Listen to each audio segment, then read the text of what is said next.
Iran's supreme leader responded to Israel's attack but did not call for retaliation. One person has been killed and at least 30 are injured after a truck slammed into a bus stop north of Tel Aviv. International observers have confirmed there were issues in the electoral process during Georgia's Sunday elections. Lithuanians are voting in the second and final round of the country's parliamentary elections.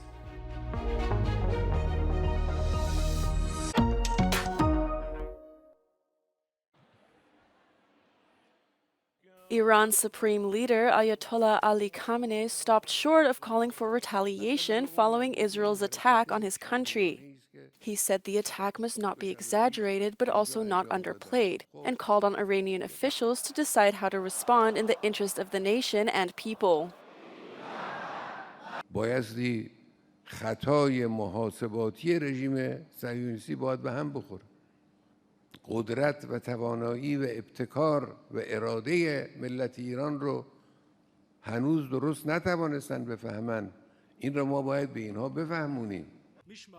Israel's Prime Minister Benjamin Netanyahu also spoke about the attack at the funeral of an Israeli soldier on Sunday, saying it achieved all its goals. Saturday's attack damaged facilities at a secretive military base southeast of the Iranian capital and killed 4 Iranian soldiers. One person has been killed and at least 30 people have been injured after a truck slammed into a bus stop north of Tel Aviv. Rescue services said 6 people are also in a serious condition. Local media reported that many of those injured were elderly people disembarking from the bus. The attack occurred near the headquarters of Israel's Mossad spy agency, as well as a central highway junction. Police say the attacker was neutralized, but it was not clear whether the suspect was stopped or killed. They're suspecting a terror attack.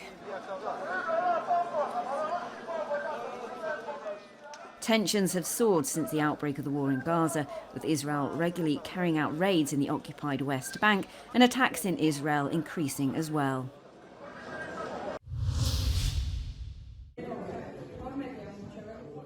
International observers have confirmed there were issues in the electoral process during Georgia's Sunday elections. The head of the Parliamentary Assembly of the Council of Europe delegation said there were cases of vote buying and double voting, especially in rural areas. He also said an observer from his delegation found his car vandalized.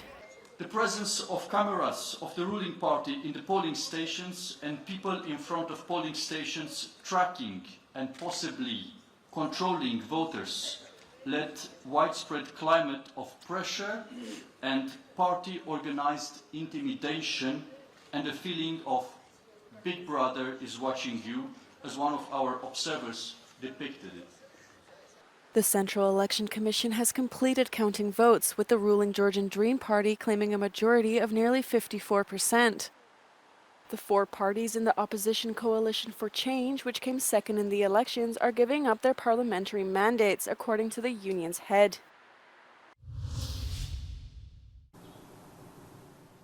Lithuanians are voting in the second and final round of the country's parliamentary elections, with the Conservative governing party still in contention despite first-round gains from the left-leaning opposition.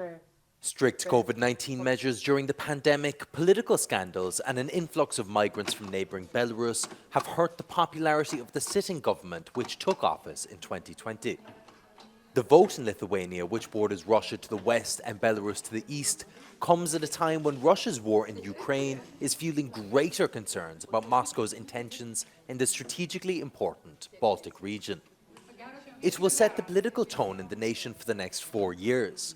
But despite a possible shift to the left, analysts say there won't be a significant change in Lithuania's foreign policy. The opposition Social Democrats came out of the first round with an edge 2 weeks ago, taking 20 of the first 70 seats to be decided.